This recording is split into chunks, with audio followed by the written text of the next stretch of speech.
자, 오늘 말씀은 회복력 있는 삶을 사는 비결, 이런 제목으로 말씀을 드립니다.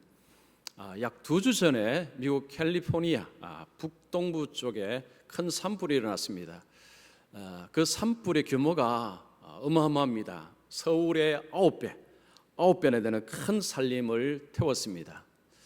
자, 이 산불에서 놀라운 일이 하나 일어났습니다. 그 엄청난 산불이 일어났을 때 어떤 나무들은 살아남았습니다. 좀 구체적으로 말하면 어떤 나무 숲은 살아남았습니다. 그 나무의 이름은 삼나무입니다. 삼나무. 우리나라 신문에 이제 기사가 났습니다. 이 삼나무는 그 산불이 일어난 가운데서 그 삼나무는 살아남은 것입니다. 자, 어느 국립공원에 그 삼나무 숲이 있는데 이 삼나무들이 조금 타다가 말았다는 것입니다. 자, 어떻게 해서 다른 나무들은 탔는데 이 삼나무는 타지 않았는가? 이것이 이제 사람들에게 궁금증을 주었습니다. 이전에도 여러 번 이런 일이 일어났다고 합니다. 산불이 났을 때 이 삼나무 숲은 살아남았다는 거죠. 신문을 보니까 전문가들이 이런 이야기를 합니다. 이 삼나무의 복원력이 굉장히 뛰어나다고 합니다. 이 복원력이 뛰어나다는 것은 타다가 만다는 이야기죠. 즉 타들어가지를 못한다는 것입니다.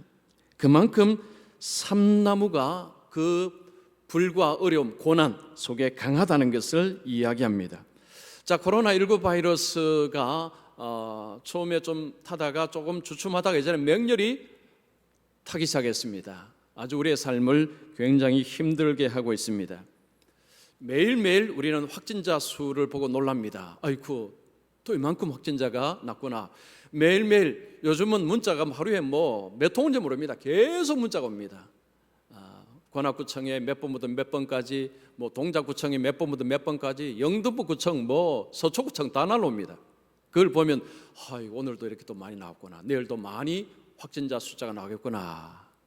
매일매일 우리가 이런 소식을 접하고 그러면서 매일매일 우리 마음속에 이런 그 바이러스의 기세가, 이 기세가 정말 무섭구나. 날마다 경험을 합니다. 매일매일 우리가 이런 이 바이러스의 공격 속에서 살다가 우리에게 오는 어려움이 하나가 있습니다. 우리를 지치게 하는 것입니다. 그냥 한꺼번에 오면 덜한데 매일매일 우리에게 매일매일 공격을 해오니까 사람을 지치게 합니다. 가랑비에 옷 젖는다는 이야기가 있습니다. 매일매일 코로나가 끊임없이 우리의 삶을 힘들게 하고 고통스럽게 하니까 이제 지치는 것입니다. 이 지치는 것이 우리의 삶에 여러 가지 문제를 줍니다. 자, 지금 사람들이 지쳐가고 있다는 증거가 나오고 있습니다. 바로 코로나 블루에 사람들이 사로잡히고 있다는 것입니다. 이 코로나 블루라는 말이 요즘 신문에 많이 등장합니다. 이게 코로나는 알지만 블루라는 말은 우울한, 우울감 있는 감정이 있는 이런 표현입니다. 코로나로 인해서 우리의 삶이 우울감이 생기고 그리고 무기력감이 생겨나고 있다는 것입니다. 코로나가 끊임없이 계속해서 지속되다 보니까 벌써 6개월입니다. 앞으로 언제까지 갈지도 모르는 이 상황이 우리로 하여금 무기력함 그리고 우울한 감정으로 우리를 자꾸 몰아넣고 있다는 것입니다.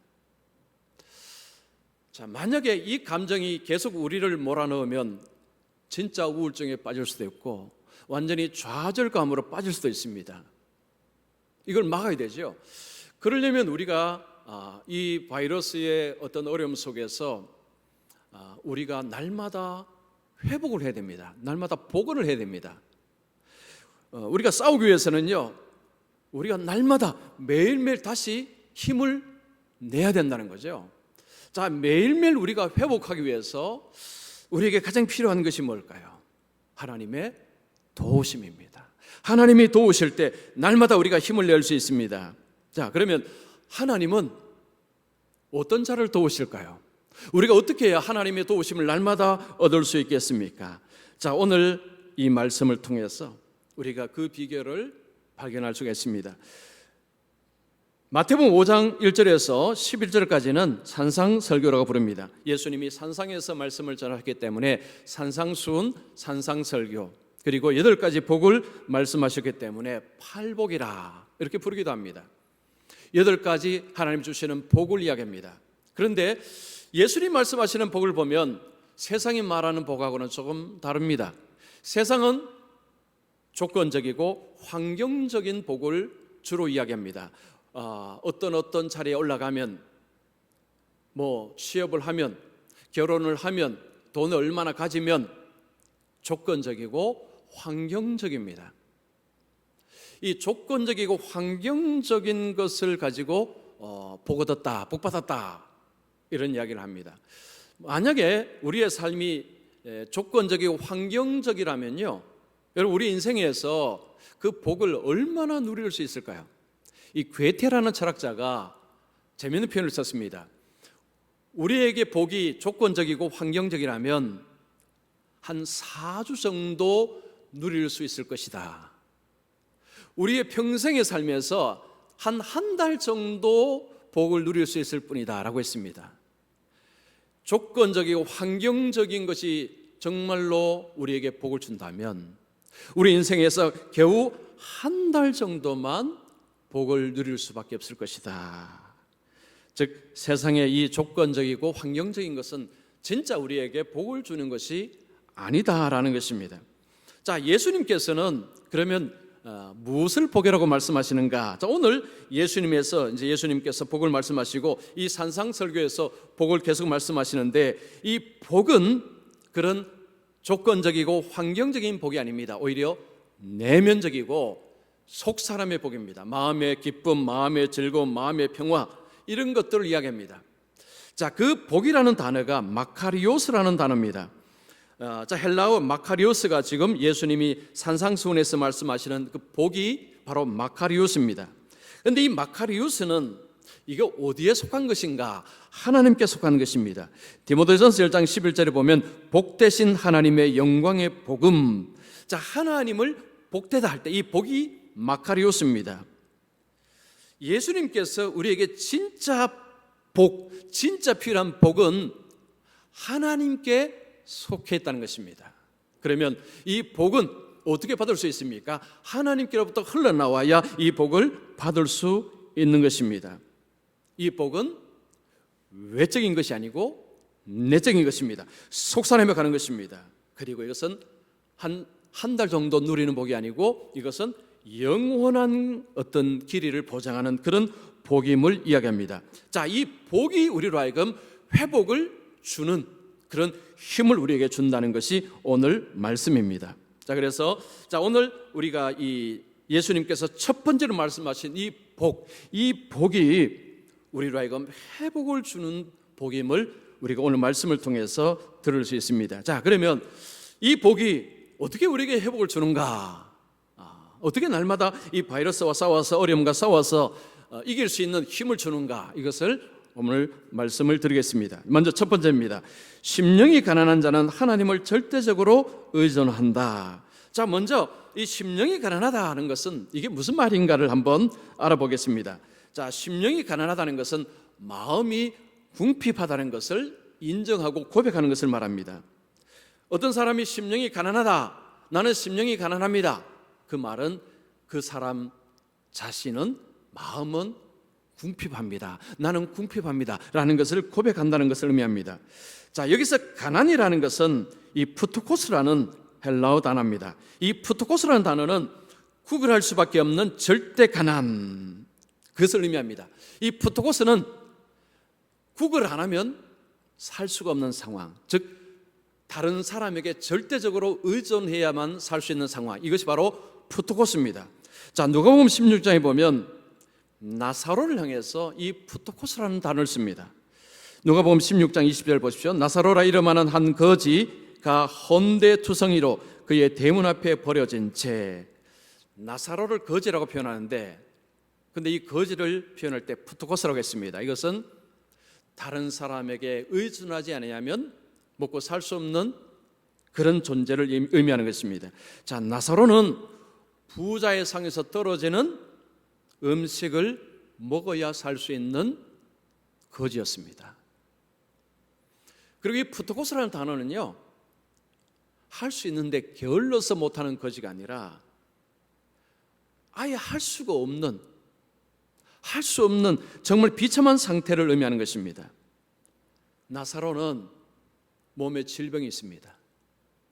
그는 부자상에서 떨어지지 않으면 그는 생존이 안 되는 존재였다는 것입니다. 그래서 그를 프토코스라는 표현을 쓴 것입니다. 자, 여기서 가난이라는 것은 절대적인 의존의 상태, 그 상대가 아니면 살 수 없는 상태, 이것이 바로 가난의 상태라는 것입니다. 자, 그래서 심령이 가난하다는 것은 마음이 절대 가난하다는 거죠. 즉 하나님의 도우심이 없이는 내 인생은 사는 것이 아닙니다. 하나님께서 도와주시지 않으면 내 인생은 구원받을 수도 없고 내 인생은 소망도 없고, 그래서 온전히 하나님을 절대적으로 의존합니다. 이것이 바로 심령이 가난한 자입니다. 나는 하나님의 도우심이 절대 필요합니다. 하나님이 돕지 않으시면 내 인생은 소망이 없습니다. 하나님이 붙들어 주셔야 됩니다. 그러면서 하나님을 절대적으로 의지하는 자가 심령이 가난한 자입니다. 성경은 이런 자를 하나님께서 도우시고 돌보신다고 말씀합니다.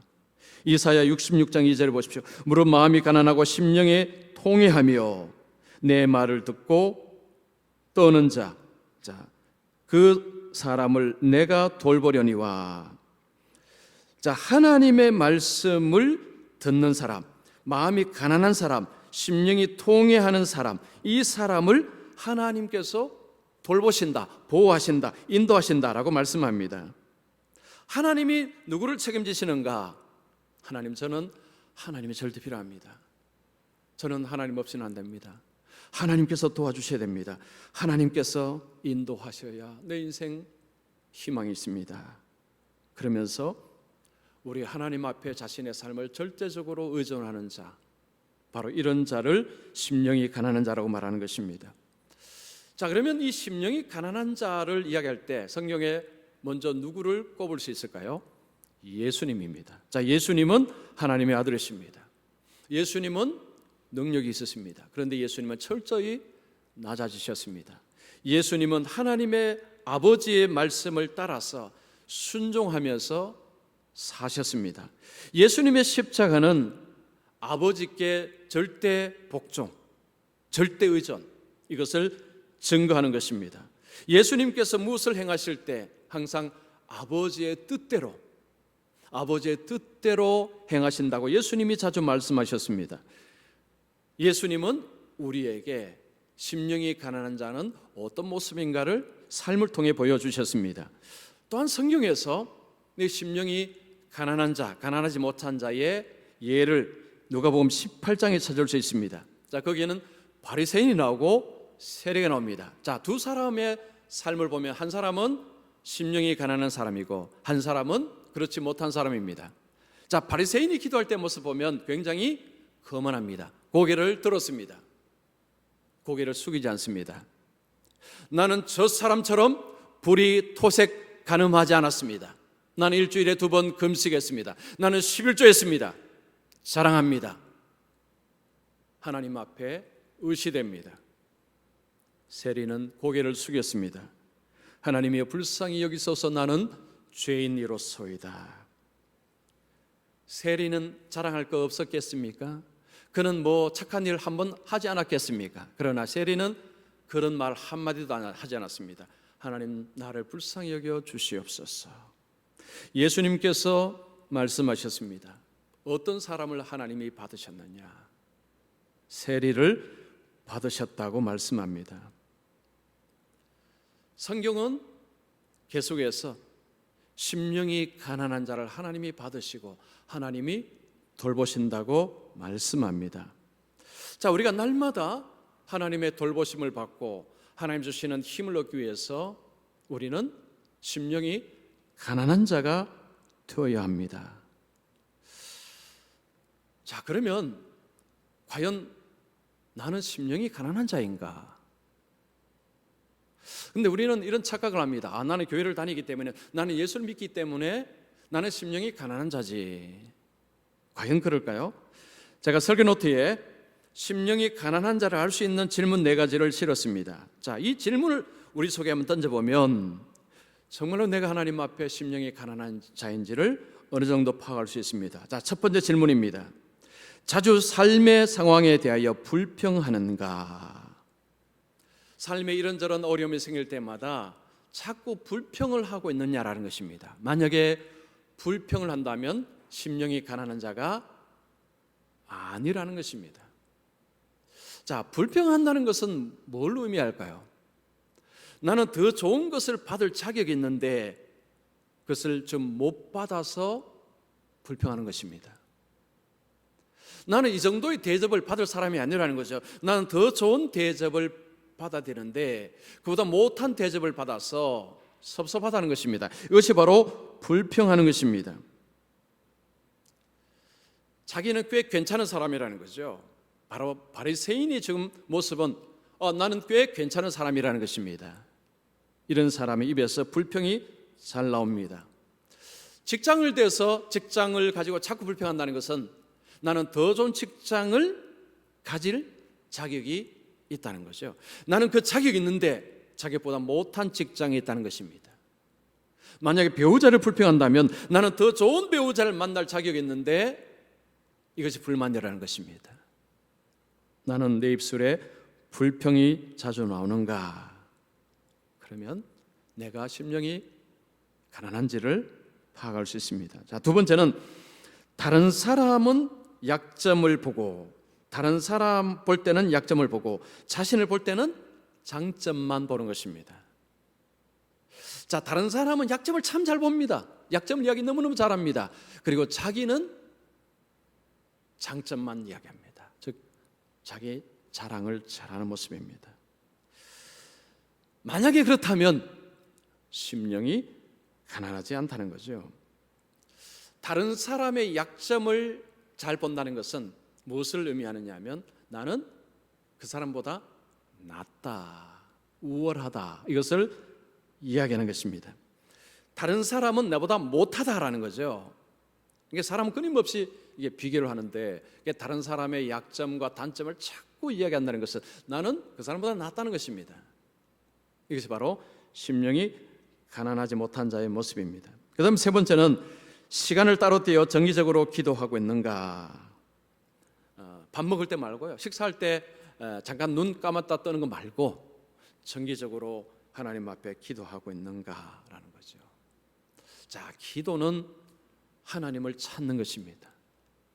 하나님의 도우심을 구하는 것입니다. 오늘도 하나님의 은혜가 필요합니다. 우리 가정에, 우리 교회 속에 하나님의 은혜가 필요합니다. 하나님이 도우실 때 더 늘이 설 수 있습니다. 기도의 생활이 없다면 심령이 가난하지 않다는 거죠. 그 말은 내 힘으로 살 수 있다는 것입니다. 그 다음 네 번째는 늘 하나님께 감사하고 있는가? 늘 하나님께 감사하고 있는가? 감사하지 못한다면 심령이 가난하지 않다는 것입니다. 심령이 가난한 자는 하나님께서 모든 것을 주셨습니다. 하나님의 은혜입니다. 라는 것을 기본으로 깔고 사는 자가 심령이 가난한 자입니다. 그런데 감사가 없다는 것은 심령이 가난하지 않다는 거죠.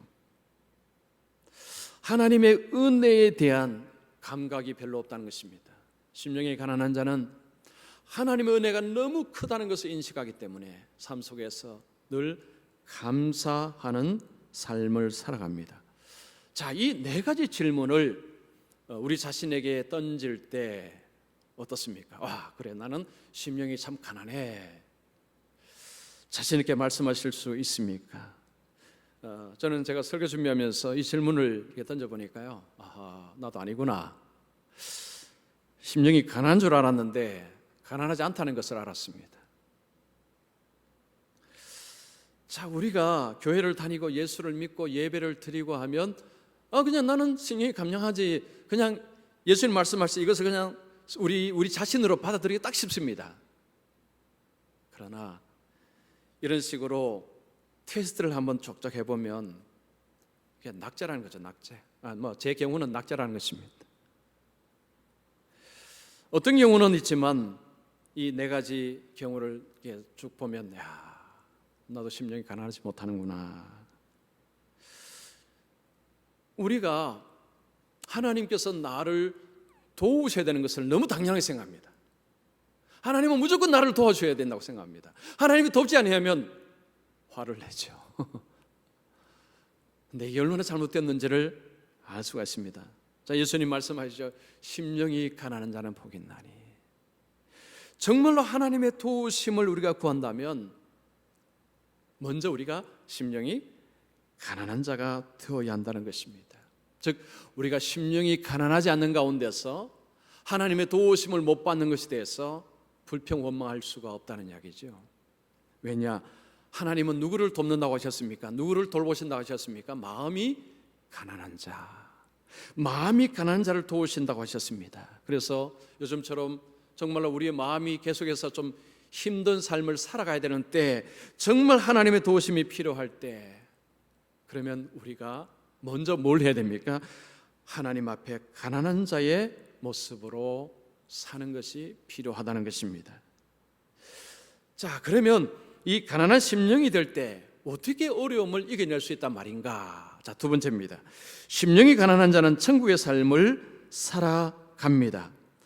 자, 심령이 가난할 때, 자, 어떻게 날마다 이 고난과 어려움을 싸울 수 있는 힘을 얻을 수 있는가? 이 복이 바로 천국을 살아가는 복이기 때문이라고 말씀합니다. 심령이 가난한 자는 복이 있나니 천국이 저희 것이며, 천국이 저희 것임이라는 것은 천국의 삶을 산다는 것을 말합니다. 자, 심령이 가난하게 될 때, 하나님 앞에 심령이 가난할 때 우리의 삶은 천국의 삶을 살아간다는 것입니다. 자, 우리는 천국 하면 본능적으로 죽고 가는 나라, 죽어서 가는 나라 생각합니다. 죽어서 가는 나라 천국이 맞지요? 그러면 이 땅에서는요? 이 땅에서는 천국과 상관이 없다는 말입니까? 자, 우리는 수도 없이 이 땅에서 천국의 삶을 살 수 있다고 말씀을 듣지만 우리는 끊임없이 천국 가면 죽고 가는 나라, 죽어서 가는 나라, 이렇게 많이 생각합니다. 예수님께서 오셔서 천국이 이미 이 땅에 이루어졌다고 말씀하셨습니다. 마태복음 12장 28절의 말씀이죠. 내가 하나님의 성령을 힘입어 귀신을 쫓아내는 것이면 하나님의 나라가 이미 너희에게 임하였느니라. 이미 이 땅에서 이미 하나님 나라가 왔다는 것입니다. 이 말은 하나님 나라의 삶을 살아갈 수 있다는 것입니다. 예수님께서는 하나님의 나라가 이 땅에서는 어느 특정한 장소를 이야기하지 않는다고 하셨습니다. 마음이라고 하셨습니다. 누가복음 17장 20절 21절 그 말씀이죠. 하나님 나라는 볼 수 있게 임하는 것이 아니요 여기 있다 저기 있다고 못하리니 하나님의 나라는 너희 안에 있느니라. 우리 안에, 우리의 마음속에, 우리 속에 하나님 나라가 임한다고 말씀합니다. 사람들은 하나님 나라 하면 눈으로 보는 나라를 생각합니다. 가시적으로 볼 수 있는 나라. 그러나 예수님께서 이 땅에 오셔서 이 땅에서는 하나님 나라를 눈으로 볼 수 없다고 하셨습니다. 자꾸 눈으로 보려고 하면 그런 문제가 생깁니다. 자, 하나님 나라는 어디에 맞느냐? 우리 안에, 우리 마음속에, 우리 속 사람에 하나님 나라가 임한다고 말씀합니다. 즉 우리의 마음속에서 하나님 나라를 맛본다는 이야기입니다. 우리의 마음이 하나님 나라를 맛본다는 것입니다. 자, 그러면 우리의 마음속에 하나님 나라가 임할 때 우리에게 왜 좋은 일이 일어나는가? 두 가지 때문입니다. 자, 첫 번째는 생명이고 두 번째는 풍성한 삶입니다. 요한복음 10장 10절에 내가 온 것은 양으로 생명을 얻게 하고 더 풍성히 얻게 하려는 것이라. 예수님께서 이 땅에 오신 목적이 두 가지라고 얘기합니다. 하나는 생명을 주시기 위해서, 여기 생명은 영생을 말합니다. 영원한 삶입니다. 하나님과 함께 영원한 삶을 살아가는 것입니다. 또 하나는 풍성한 삶입니다. 여기서 풍성하다는 것은 필요 이상, 충만한, 만족한 이런 것을 의미하는 것입니다. 자, 예수님이 오셔서 우리 마음속에, 예수님은 우리 속에 이런 충만한 삶, 이런 만족한 삶, 이것을 우리에게 선물로 주신다고 말씀합니다. 자, 바울은 천국을 이렇게 표현했습니다. 하나님의 나라는 먹는 것과 마시는 것이 아니요 오직 성령 안에 있는 의와 평강과 희락이라. 바울도 하나님 나라 개념을 우리의 마음속에 임하는 것으로 표현했습니다. 의와 평강과 희락이라. 우리 마음속에 평강, 기쁨, 의로움, 자, 이런 것들이 바로 하나님 나라를 경험하는 내용들이다라는 것입니다. 우리의 마음이 하나님 주시는 이 복으로 마음의 기쁨이 있고 마음의 평강이 있고 의로운 마음이 있을 때 이것이 어려움을 이기게 하는 힘이 된다는 것입니다. 자, 그런데 이 정도 말씀드리면요, 많은 분들이 잘 이해가 안 될 것입니다. 아니 뭐 마음속에 뭐 기쁨이 있다고 해서 무슨 뭐 어려움을 어떻게 이길 수 있나, 아마 이해가 되지 않을 수도 있습니다. 정말 그럴까? 정말 마음속에 그 하나님 주시는 평강 기쁨이 있으면 어려움을 정말 이겨갈 수 있을까라는 의문이 들 수 있습니다. 근데 오늘날 이 세상에서 이런 이야기를 합니다. 진짜 사람에게 힘을 주는 것은요, 돈도 아니고 지식도 아니고 학벌도 아니고 명예도 아니고 마음 상태라고 이야기합니다.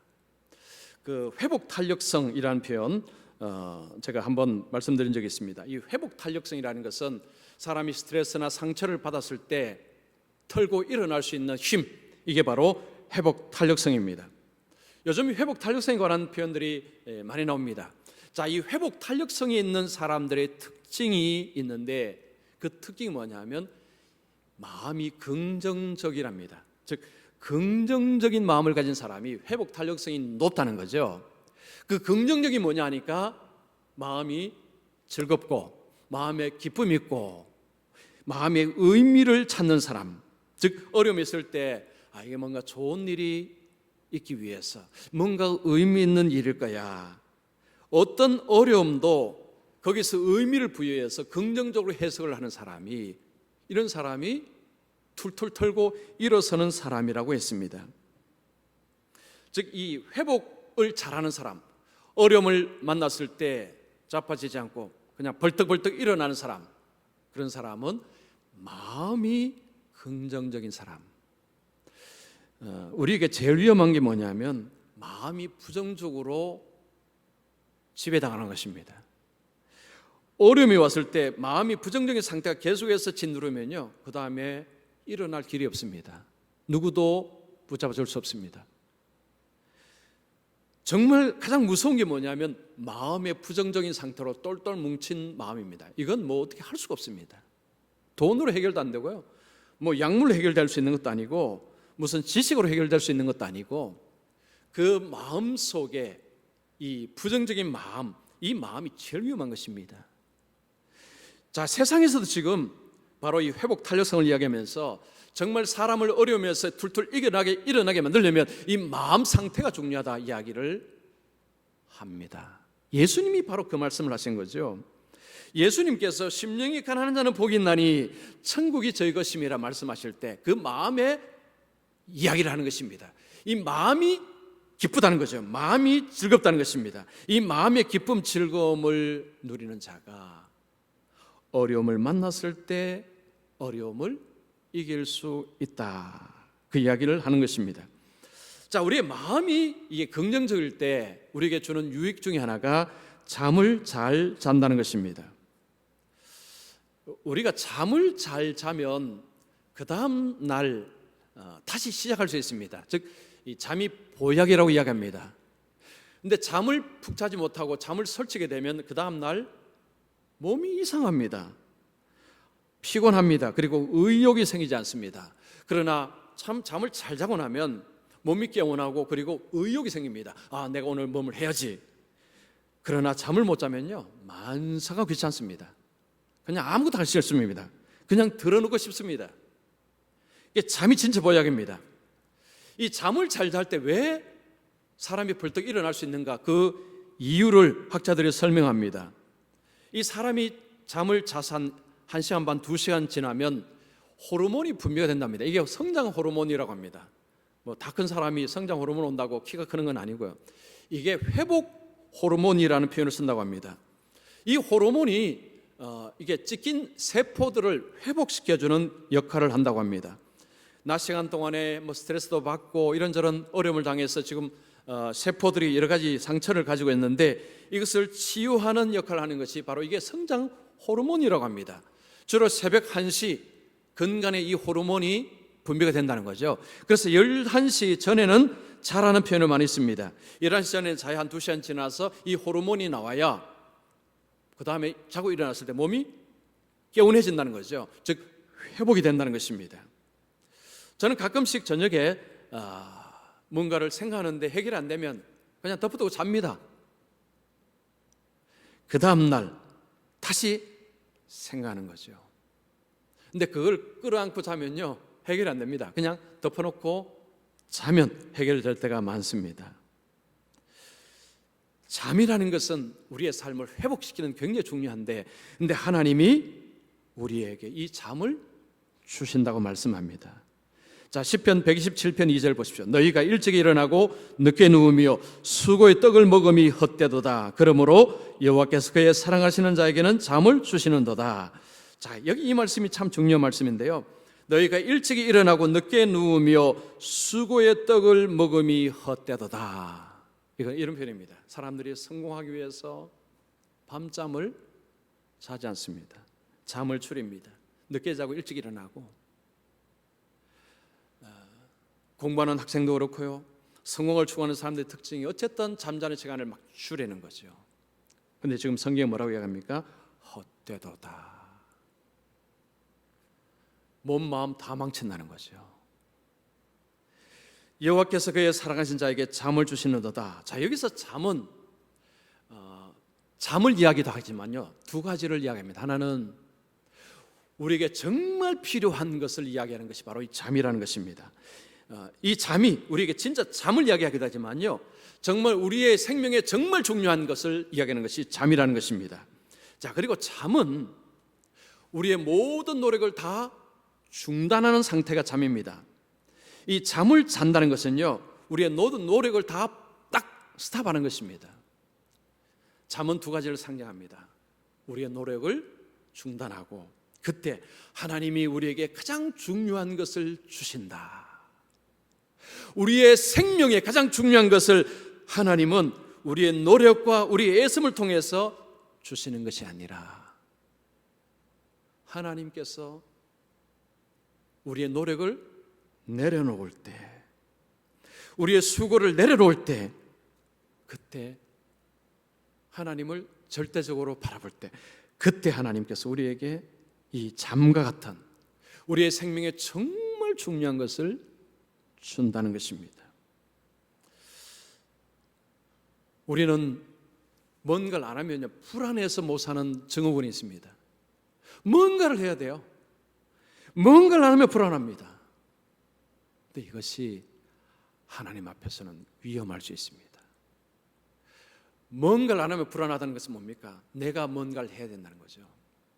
내가 뭔가를 만들어내야 되고 내가 뭔가를 자꾸 취해야 되고 그리 안 하면 인생이 안 풀린다라고 생각하는 것입니다. 이것은 내가 해야 된다는 거죠.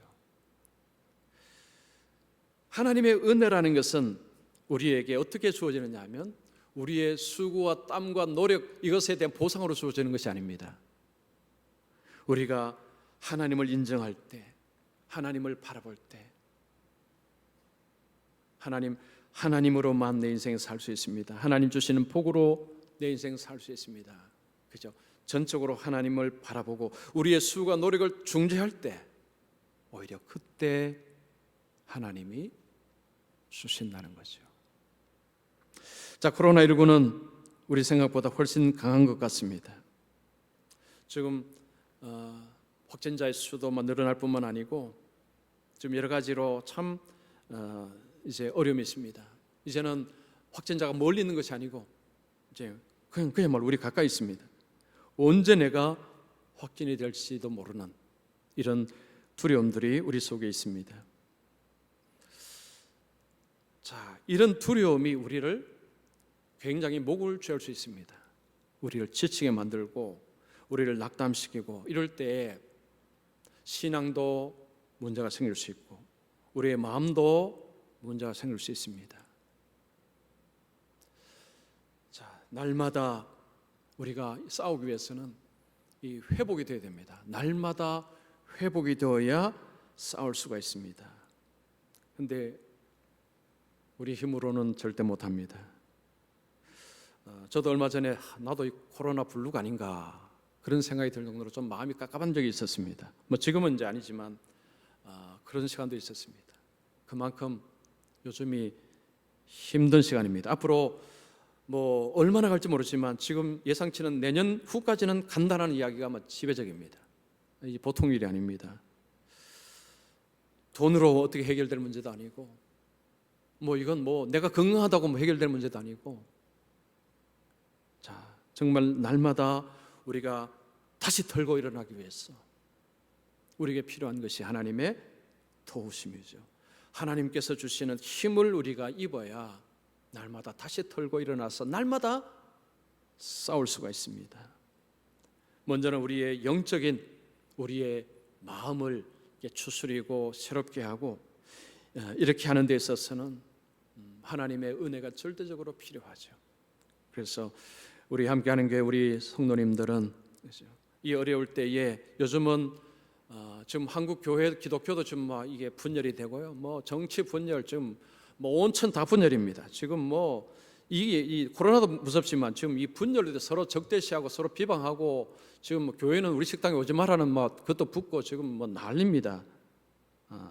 그래서 정말 어떻게 보면 우리의 삶이 더 힘들어가는 삶을 살아가고 있는 것 같습니다. 그래서 우리에게 진짜 필요한 것이 뭐냐면 하나님의 도우심, 하나님의 은혜, 그죠? 그래서 오늘 말씀을 우리가 다시 새긴다면, 심령이 가난한 자는 나는 정말 하나님의 도우심 없이는 안 됩니다, 하나님이 도와주셔야 됩니다 라는 것으로 하나님 앞에 고백하고 나갈 때 하나님이 그런 사람을 돌보시고 하나님이 도우셔서, 그죠? 날마다 마음속에 하나님 주시는 기쁨으로 우리의 삶을 회복해 하셔서 어려움을 계속해서 이겨갈 수 있도록 하나님께서 도우십니다. 그래서 우리 함께하는 게 우리 모든 성도님들은 주일에 우리가 다 모이지 못하지만, 모이지 못한 어려움이 있지만 각자의 삶 속에서 하나님 의지하고 하나님 붙들고 나아가셔서 이 코로나를 지지 마시고 이 코로나와 날마다 이길 수 있는 삶이 되셔서 끝끝내 승리하는 우리 모든 성도님들이 되시기를 축원합니다.